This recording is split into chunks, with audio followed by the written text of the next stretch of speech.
In this series, we'll show you some techniques to provide a safe, wholesome source of meat for yourself and your families. As a biologist, I often hear, "I don't like the gamey taste of venison."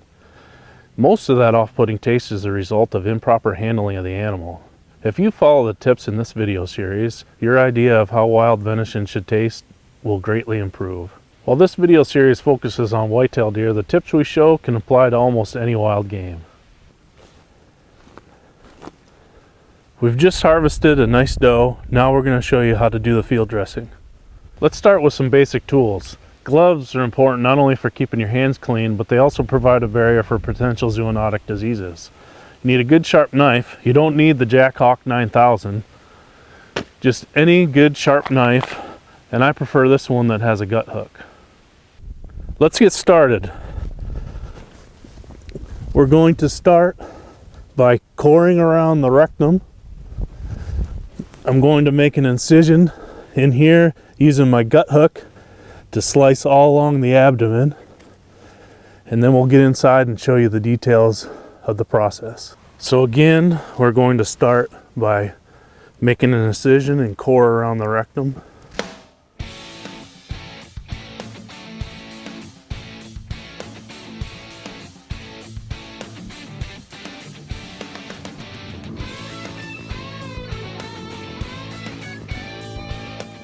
And make sure you get completely around so that it'll pull through in the next stage.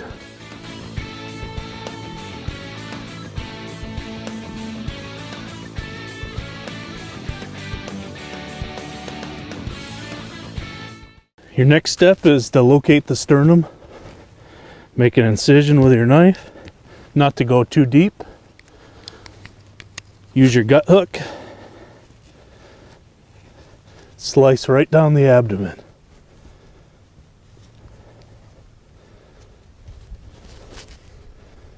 Be careful not to cut into the udder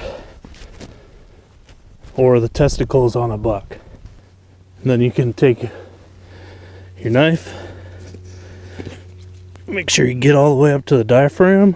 Now we're going to cautiously cut around the udder.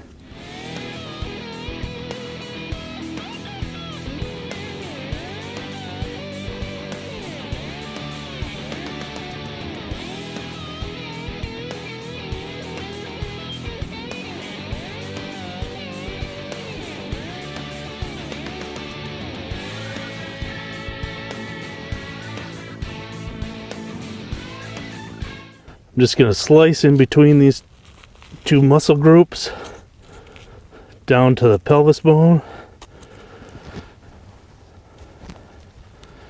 and making sure our peritoneum is clear all the way to that bone.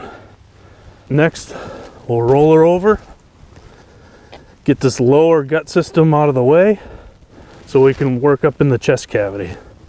This is the diaphragm, which separates the chest cavity from the abdominal cavity. We're going to take our knife, slice all around the rib cage down to the backbone so we can remove the chest cavity materials, the heart and lung.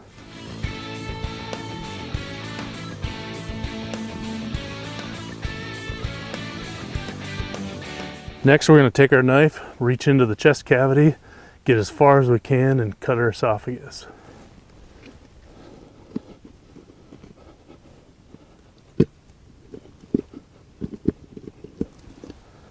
And now that you're cut through the esophagus, we can reach in, grab it, pull that whole system right out.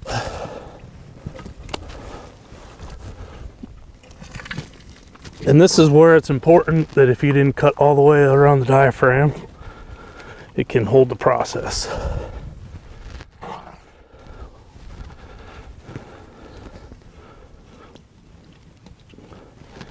And be careful with your knife here, because sloppy play can cut into the inside loins.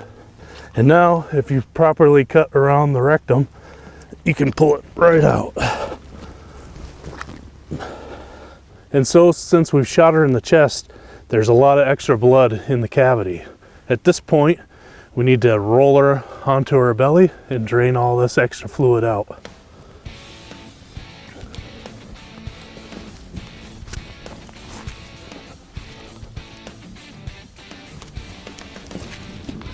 Now that we've harvested the animal, as hunters, we need to transition from thinking about this animal as a successful hunt to that this animal is now food for our table. So our final step in the field dressing portion is to get the animal hung up and cooled as quickly as possible. Thanks for joining us on this segment of the video series.